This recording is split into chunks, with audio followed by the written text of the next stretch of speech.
Ya, bisa dibilang lusa atau Selasa besok di Stadion Utama Gelora Bung Karno Jakarta akan menjadi laga hidup mati bagi timnas Indonesia setelah kemarin menelan kekalahan melawan Australia. Lusa Indonesia akan melawan Bahrain. Tentunya ini sangat dinantikan, apalagi ada kabar buruk bagi skuad Garuda di mana Patrick Kluivert harus menelan pil pahit juga karena salah satu pemainnya yakni Mads Hilgers ini harus absen karena alasan cedera untuk pertandingan selanjutnya. Lantas bagaimana peluang timnas Indonesia serta strategi apa yang akan diterapkan oleh pelatih Patrick Kluivert dalam pertandingan melawan Bahrain? Kita akan membahasnya malam hari ini bersama dengan sejumlah narasumber yang sudah hadir pemirsa tentunya di studio TV One. Saya akan sapa satu persatu. Ada mantan pemain timnas Mas Hermansyah, selamat malam. Selamat malam Mbak. Sehat? Alhamdulillah Walaupun sehat. sedih kita harus segera bangkit. Betul, ya tentunya. Kita lemes nih. Agak-agak lemes. Oke, di sebelah Mas Hermansyah mungkin Mas Akmal ini juga lemes selaku pengamat sepak bola. Apakah lemas atau tentu akan lebih semangat begitu untuk menyambut pertandingan hari Selasa Harus besok? semangat kan habis buka puasa. Habis buka puasa, oke, masuk Mas Akmal.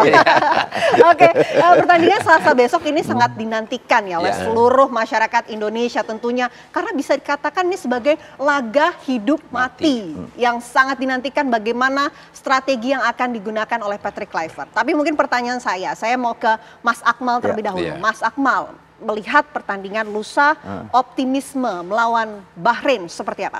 Ya, harus punya optimisme ya. Kalau kita bicara rekor pertemuan misalnya, sejatinya kita dengan Bahrain ini punya rekor yang berimbang. Walaupun kita 2 kali menang, 3 kali imbang, 3 kali kalah. Tapi 2 kemenangan kita adalah 2 kemenangan yang punya sejarah. Yang pertama adalah kita menang di Piala Asia. Itu adalah kemenangan pertama ketika kita mengalahkan Bahrain 2-1 ketika itu. Dan itu adalah catatan sejarah yang sangat bagus. Yang kedua, kita menang juga di GBK dengan skor 2-1 di Piala Asia juga. Dengan gol yang dicetak oleh Bambang Pamungkas dan Budi Sudarsono ketika itu. Ini menggambarkan bahwa kita punya catatan bagus ketika main di Stadion Gelora Bung Karno Senayan, kita bisa menang melawan Bahrain. Artinya modal ini diharapkan bisa menjadi stimulan buat tim nasional di bawah arahan pelatih Patrick Kluivert untuk membuktikan bahwa mereka memang punya kemampuan untuk bisa mengalahkan Bahrain. Karena Bahrain ini adalah kunci. Kalau kita bisa mengalahkan mereka, maka secara otomatis tiket untuk lolos ke babak keempat kualifikasi Piala Dunia akan kita dapatkan. Karena rival utama kita sejatinya tinggal 2, yakni Bahrain dan Cina. Dan dua-duanya kita main di kandang. Artinya ini adalah momentum buat kita untuk mengambil kemenangan. Karena di laga sebelumnya pasti akan dibanding-bandingkan dengan hasil yang sudah diraih oleh Sintayong. Ketika ditangani Sintayong, kita tahan imbang Bahrain 2-2 di Bahrain. Artinya di sini Patrick Kluivert pasti punya beban seperti halnya kemarin melawan Australia.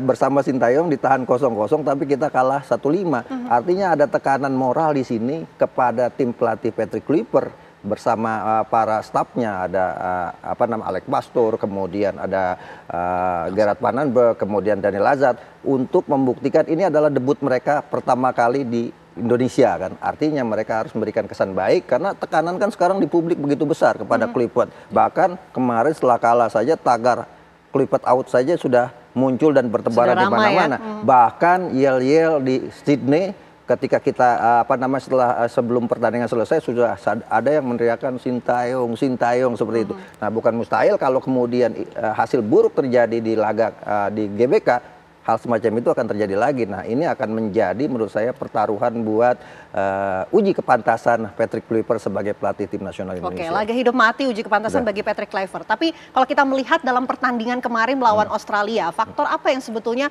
membuat timnas Indonesia bermain begitu kalau kita lihat permainannya sangat agresif begitu di awal, kemudian ke belakang makin longgar, Mas Akmal. Ya, kalau kita lihat 15 menit pertama sebenarnya kita cukup menjanjikan penampilan kita ya dengan sepak bola agresif yang diperagakan oleh Patrick Kluivert. Karena bagaimanapun Patrick Kluivert menginginkan kita meraih poin di laga melawan Australia ini. Momentumnya hilang ketika kita dapat penalti tapi Kevin Dick gagal mengeksekusi penalti. Dari situ kemudian mental pemain drop, apalagi 2 menit kemudian justru giliran dari Australia yang dapat penalti dan gol. Kalau saya ini mengingatkan di Piala Asia U23 2023 lalu ketika kita berhadapan dengan Australia ceritanya juga hampir sama. Australia dapat penalti ketika itu kemudian dieksekusi tapi diamankan oleh Hernando Ari. Setelah itu mental Australia jatuh dan kita akhirnya bisa menang melawan Australia. Hampir sama lah kejadiannya. Nah, ini yang kemudian membuat kita kehilangan apa ya? Kehilangan momentum ketika sudah kebobolan 1-0 lewat golnya lewat gol Miller ketika itu, dan akhirnya kita 2 menit kemudian kebobolan lagi. Ada sedikit masalah menurut saya. Yang pertama, koordinasi di lini belakang kita lemah. Kemudian yang kedua, high defense kita terlalu tinggi ya. Defense kita terlalu tinggi antara Jay Inches dengan Hilgers terlalu naik terlalu depan, sehingga kemudian ada gol yang kejadian gol kedua kalau tidak salah itu kan terjadi karena defense kita terlalu tinggi, kemudian ada umpan terobosan yang pada akhirnya bisa dimanfaatkan karena 2 pemain kita, Hilgers dan Jay Inches, ketinggalan untuk mengejar striker Palufei dari Australia. Nah, ini juga harus dibenahi termasuk lini tengah. Posisi Nathan Choaon, saya juga agak heran ketika Nathan Choaon dimainkan padahal di klubnya mereka punya menit bermain cuma 5 menit gitu kan. Beda misalnya dengan Joey Palupesi yang main rutin tapi tidak dimainkan. Artinya ada banyak formasi atau skuad yang sebenarnya menurut kita dia tidak pas untuk memainkan pola yang dimainkan oleh Patrick Kluivert. Nah, karena itu harus melawan Bahrain harus ada perombakan line up. Dan yang paling jadi catatan saya adalah saya tuh nggak tahu, saya melihat ada apa dengan Hilgers. Hilgers ini kejadiannya hampir sama ketika kita kalah 1-3 di Cina kan. Ketika itu Hilgers juga defense terlalu tinggi dan beberapa 1 gol terjadi hampir mirip dengan 1 golnya Bahrain. Setelah itu diganti karena cedera, setelah itu pulang. Jadi Hilgers ini belum pernah main di GBK gitu kan sebagai pemain tim nasional Indonesia, dan ini adalah salah satu, padahal dia adalah pemain yang sangat diharapkan dengan harga yang sangat tinggi. Artinya perlu penelitian lebih lanjut sebenarnya ada apa dengan Hilgers. Apakah secara mentality dia tidak siap untuk membela tim nasional Indonesia atau memang karena memang benar-benar cedera yang terjadi. Oh, itu persoalan lain ya. Nanti kita bahas lebih lanjut mengenai Hilgers. Tapi Mas Hermansyah, saya mau minta analisanya kalau dari Mas Akmal mengatakan formasinya dalam pertandingan melawan Australia kemarin yang tidak pas begitu. Harus ada perombakan formasi tentunya dalam pertandingan berikutnya yang sangat dinantikan nih melawan Bahrain. Betul, menurut saya setuju dengan Bung Akmal ya. Jadi dari sisi pertahanan juga yang tadi bilang koordinasi. Saya menyikapi tentang Martin Weiss. Saya berpikir dia akan memberikan terbaik untuk Indonesia. Ternyata kemarin saya perhatikan, saya catat juga. Apa tuh catatannya? Gol keempat, gol kelima, bola servis dari corner kick, dia lakukan yang sama golnya. Ketika dia scanning sudah bagus, posisi sudah bagus, ngambil keputusan itu daerah box goalkeeper. Itu dia harus keluar dari situ. Karena gol kelima pun terjadi seperti itu. Dan komunikasi, harusnya kan dia lantang sebagai palang pintu terakhir di gawang, dia harus komunikasi dengan defender. Dia harus teriak, jaga ini, mau nggak mau, karena kita udah ketinggalan. Ketinggalan 2-0 waktu itu. 3-0. Jadi harus betul-betul dia koordinasi dengan pemain belakang harus ketat. Dan disitulah dia membuat keputusan yang akhirnya ketika lawan sundul bola, Martin Weiss hanya terdiam saja, ngambil reaksi sebentar, tidak mengikuti situasi dalam pertandingan dalam bola crossing dari corner kick. Chemistry dan komunikasi begitu? Ya, chemistry dari komunikasi dengan with defender. Harusnya itu terjalin dengan instan. Jadi komunikasi terus berjalan. Ya, pada saat kita diserang, ya pada saat kita menyerang juga. Jadi kemarin kayaknya putus tuh antara goalkeeper dengan defender. Oke, tentu kalau kita bicara soal performa Martin Weiss kemarin, rasanya dalam pertandingan Bahrain ini perlu ada perombakan seperti ini sih soal formasi ya. Nah, kalau dari Mas Hermansyah melihat besok begitu lusa, siapa yang harusnya berada di posisi kiper? Nah, ini momennya pas ya untuk pergantian goalkeeper.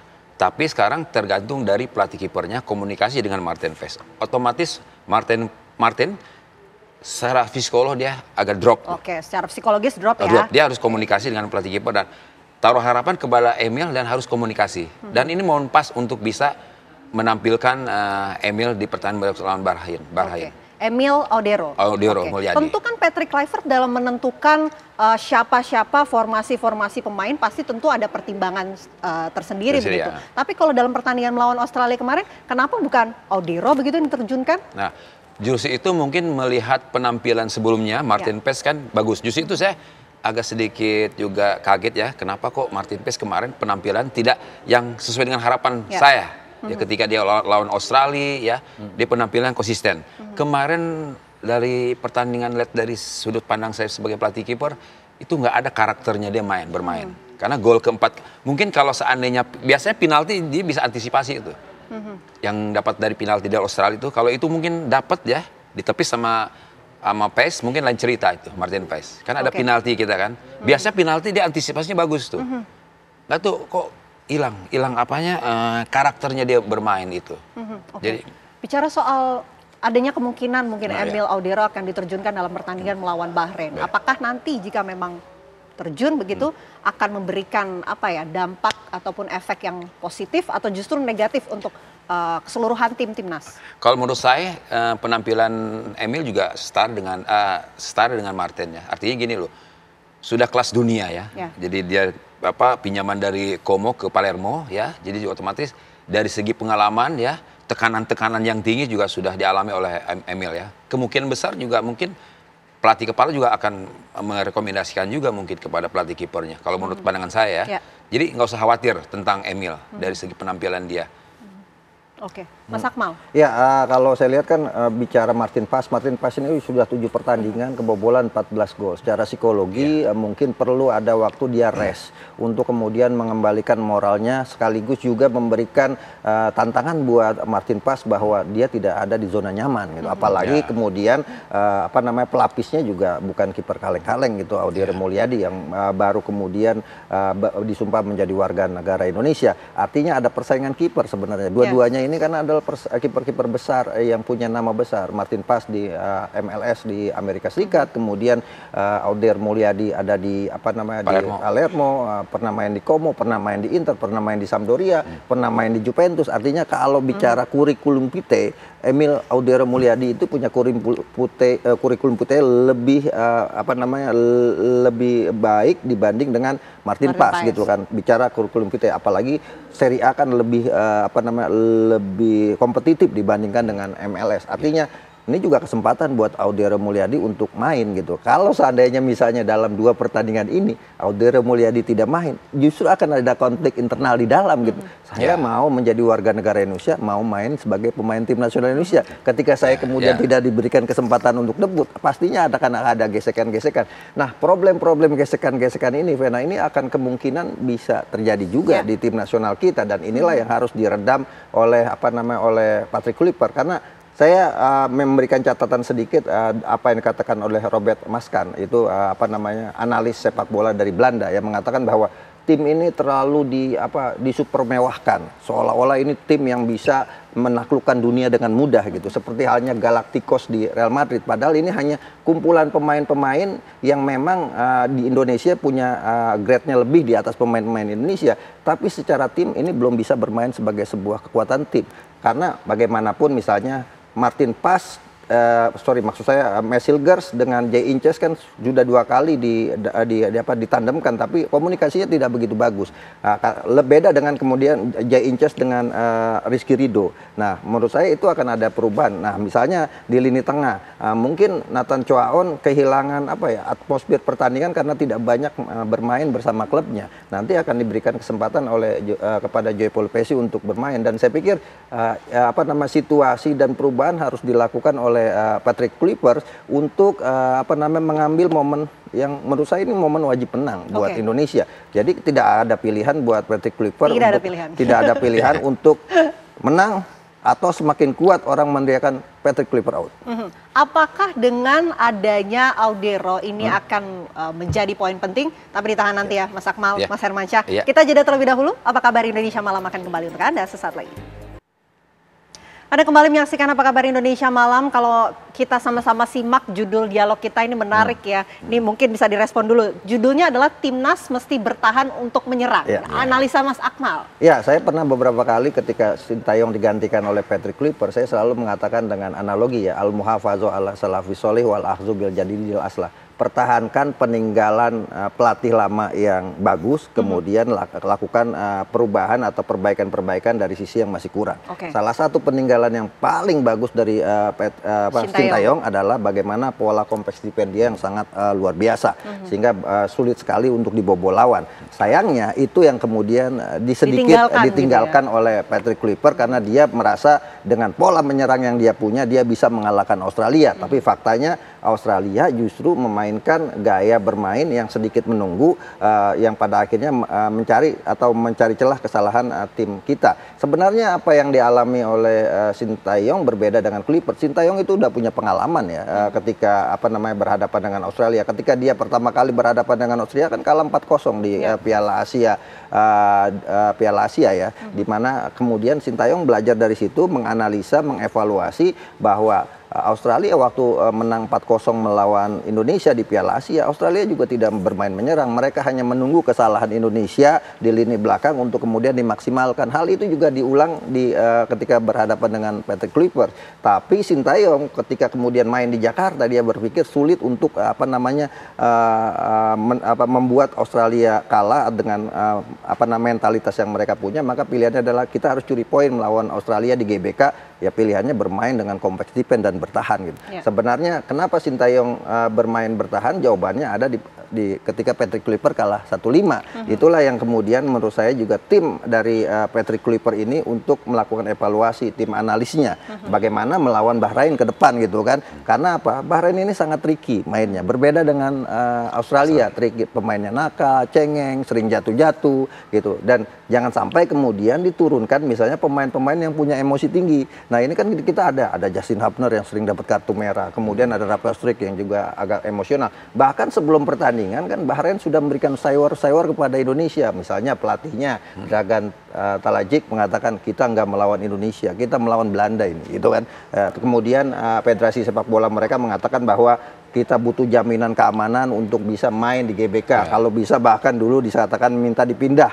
gara-gara diserang oleh netizen Indonesia kan pasca pertandingan 2-2 melawan Bahrain. Bahkan sekarang Federasi Sepak Bola Bahrain meminta FIFA untuk datang menghadiri pertandingan dan menonton pertandingan agar jangan sampai yang mereka takutkan terjadi. Saya pikir sayur-sayur ini yang juga harus diantisipasi oleh Patrick Kluivert bersama timnya. Yang paling mudah adalah bagaimana kemudian pola yang sudah ditinggalkan Sintayong dengan 3 back, menurut saya itu harus dilanjutkan. Apalagi sekarang Mesilgard tidak ada di 3 back di belakang. Saya pikir akan solid kalau Jay Inces, kemudian Rizky Ridho sama Justin Hubner ada di sana. Calvin Verdong dikembalikan sebagai back kiri, kemudian Kevin Dix sebagai back kanan. Di tengah harus ada pemain yang memang benar-benar posisinya sebagai gelandang bertahan, dan itu ada Jay Polpesi. Saya pikir kalau itu dilakukan dan dengan persiapan yang dilakukan saat ini beberapa hari lebih banyak dibandingkan ketika melawan Australia, saya pikir ini adalah momentum buat kita bisa memenangkan pertandingan melawan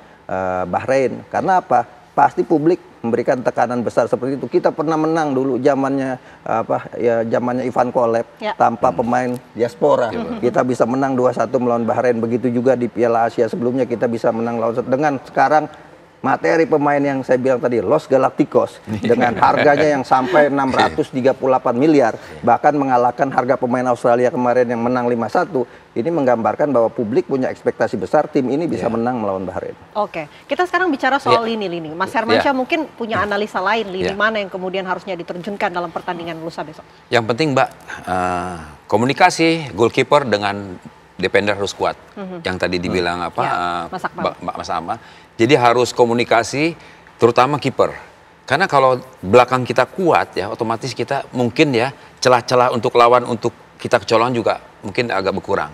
Ya, keduanya mungkin saya prediksi mungkin Indonesia tetap memakai main 4-3-3. 4-3. Prediksi saya karena ini kan kita tuan rumah. Di situ akan mungkin Emil, di situ Jais dengan Rizky Ridho, Kevin Dix dengan Calvin Verdong, 3 di tengah Joyce Polpesi, Marcelino, Tom Hay, terus Eliano, Rafael Struijk sama oleh Romeni. Kalau kiper gimana? Kiper saya mungkin pasang, prediksi saya Emil masih di situ. Masih Emil Odero ya.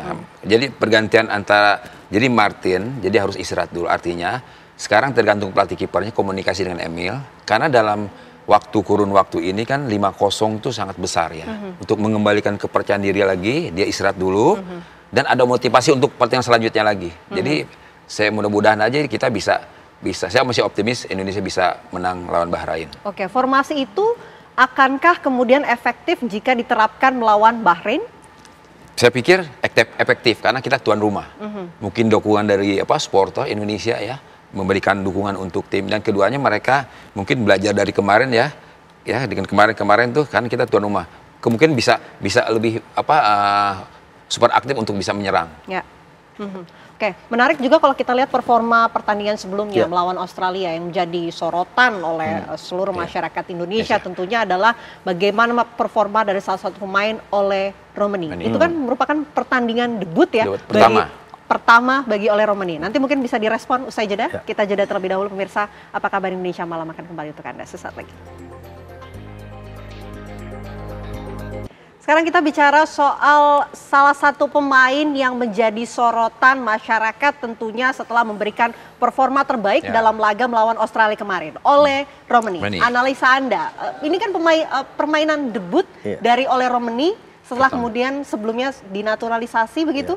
Nah, melihat performanya ini apakah akan bisa terus meningkat dalam pertandingan-pertandingan berikutnya? Itu yang diharapkan tentunya Mas Akmal. Iya, kesan pertama begitu menggoda gitu kan, dengan debut kemudian cetak gol walaupun hasilnya tidak sesuai dengan harapan kita kalah 1-5. Tapi saya tidak ingin kemudian memuji terlalu tinggi terhadap oleh Romani karena bagaimanapun misalnya sebelum-sebelumnya ketika Orat Mangun datang, kemudian ketika Jae In-cheos datang, main langsung debut cetak gol juga ke gawang Vietnam kan debutnya. Bahkan Orat Mangun sudah 3 gol dicetak bersama tim nasional Indonesia, tapi belakangan performanya sedikit menurun dan kita berharap oleh Romani merupakan striker yang memang diharapkan. Kita kan tidak punya striker murni sejauh ini. Orat Mangun kemarin bukan striker murni tapi seorang winger. Sekarang ada striker murni yang kemudian diharapkan bisa setidaknya menyempurnakan puzzle yang ada saat ini. Sebelumnya kita sangat lemah di depan, sekarang ada oleh Romani, kita harapkan bisa tampil maksimal tentunya untuk mencetak gol karena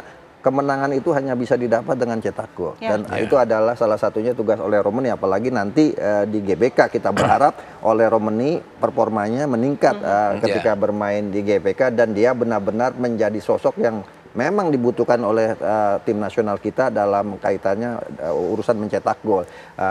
Namun sekali lagi kita tidak boleh juga overconfidence ya, bagaimanapun kalau kita lihat Bahrain ini pertahanan sangat kuat. Kalau ketika kita lihat lawan Jepang, mereka bisa tahan luar biasa Jepang sampai akhirnya mereka hanya kalah 0-2 dan itu pun di kandang Jepang. Artinya ini juga harus menjadi PR buat oleh Romani bahwa Bahrain punya pertahanan yang sangat bagus. Bahrain datang ke Indonesia juga bawa modal juara Piala Teluk dengan kemudian mengalahkan Arab Saudi 3-2, mengalahkan Irak 2-0, sehingga ini menggambarkan bahwa mereka ini sangat siap untuk bisa bikin kejutan di GBK dan sekaligus misalnya mereka ingin membuat Indonesia menangis gitu kan dengan apa namanya ekspektasi besar kita terhadap pemain diaspora yang ada saat ini. Nah, ini yang harus menjadi apa namanya catatan khusus Patrick Kluivert untuk dia lebih mengenal secara mendalam ya lawannya Bahrain ini yang secara kekuatan ada di tengah Ali Madan yang sangat berbahaya sekali, Muhammad Mahon yang cetak 2 gol ketika kita seri 2-2, punya tendangan bebas yang sangat berbahaya sekali. Nah, hal-hal yang semacam ini saya pikir tim analis dari Patrick Kluivert harus benar-benar jeli untuk mengantisipasi. Jangan sampai kemudian jangan sampai kemudian kita berharap dengan oleh Romani tapi ternyata suplai dari tengah, dari belakang tidak kuat, itu juga tidak akan menghasilkan apa-apa juga. Sepak bola itu kan permainan kolektif. Dari sisi mantan pemain timnas, Mas Hermansyah. Saya setuju dengan Bung Akmal, artinya tengah ke depan jangan putus. Keduanya ketika Ole kemarin bikin gol, harusnya dia termotivasi untuk bermain lebih baik lagi. Jangan sampai turun. Ya, harapan kita itu aja. Keduanya juga harus ada komunikasi ini. Artinya dari tengah ke depan tuh harus suplainya jelas. Karena ini yang tadi dibilang dari pertama itu, Bahrain pintar dia. Pertahanannya ya? Bukan, pintar akhirnya provokasi. Oh, provokasi. Dia bikin emosi pemain Indonesia. Dan kita harus dewasa bermainnya. Artinya jangan terprovokator dengan mereka. Harus tenang, cool. Karena akan merubah semuanya yang tadinya main bagus jadi emosi. Pengaruh itu.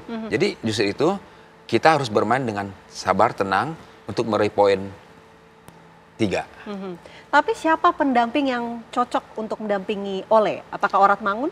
Jadi di situ kan ada Orat Mangun, di situ ada lagi sini. Kalau saya di situ ada Rafael Struijk sama Eliano Redner. Oke, Redner. Musuh peleh mereka. Dan di situ kan ada tengah Tom, ada Joe Pelupesi dengan Marcelino. Oke. Support di belakang udah pasti 4 itu ada. Kevin Perdong, Jess Injes, Ricky Rizzo sama Kevin Dix. belakang Emil. Saya rasa formasi yang prediksi saya itu cukup bagus. Itu Mas Hermansyah. Kalau Mas Akmal bagaimana? Saya justru akan main dengan 3-4-3 karena menurut saya dengan 3 back itu Indonesia sudah terbiasa pemainnya gitu kan. Dengan 4 back kemarin agak sulit kemudian dalam hal koordinasi ya, karena hanya terpaksa di posisi poros tengah itu cuma ada 2 pemain. Kalau pakai 3 di poros tengah itu ada 3 pemain, dan itu kolaborasinya yang menurut saya sudah cukup bagus ya sejauh ini. Bersama Sintayong ada Justin Hubner. Saya berpikir kiper saya setuju akan ada rotasi di mana Martin Paes mungkin akan dicadangkan diganti Emil Audero. Di 3 di belakang adalah Rizky Ridho, kemudian Jay Inces dan Justin Hubner. Nih 3 pemain ini sebenarnya sangat solid sekali, karena catatan statistiknya adalah bahwa dalam 5 pertandingan 3 kali clean sheet mereka bermain bertiga. Artinya ini jaminan bahwa pertahanan akan lebih solid dengan 3 back. Kemudian back sayap kanannya Kevin Dix, sayap kirinya Kelvin Verdong, tengah di duanya adalah Tom Hay dengan Jay Paul Pesci. Kemudian di depan saya agak sedikit berbeda. Rafael Strijk ini masih muda, sering emosional karena beberapa kali dapat kartu untuk hal-hal yang tidak perlu. Saya pikir perlu pemain berpengalaman. Ada Orat Mangun yang kemudian sudah terbebas dari kartu, akumulasi kartu. Ada Eliano Reder, ada Ole Rummenigge. Jadi saya 3-4-3 dengan menyisakan Rizky Ridho yang satu-satunya pemain Liga 1 yang akan tampil bersama 10 pemain diaspora kita di lapangan. Itu prediksi dari Mas. Oh ya, silakan. Saya tambah satu lagi. Mudah-mudahan ini Emil Edoro Mulyadi bisa memberikan yang terbaik, artinya dia bisa mempertahankan reputasi dia di Liga Italia dan jadi, bisa mengawali dengan baik ya, tanpa kebobolan. Terus kita ambil hikmah Ramadan juga kan, belajar disiplin, sabar. Yang penting menjauhkan dari segala sesuatu yang dilarang yang akhirnya kartu merah. Sabar apalagi melawan Bahrain, jangan sampai terprovokasi ya. Karena memang ahlinya tuh provokasi Bahrain kan. Mudah-mudahan hikmah Ramadan ini benar-benar bisa diterapkan ya dalam pertandingan lusa ya. Tapi saya optimis, Mbak. Optimis Indonesia bisa meraih kemenangan.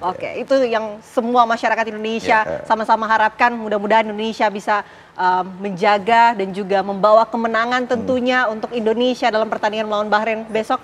Terima kasih banyak Mas Akmal, terima kasih Mas Hermansyah. Kita nantikan pertandingan lusa, kita nonton bareng-bareng sama-sama ya. Terima kasih, selamat malam.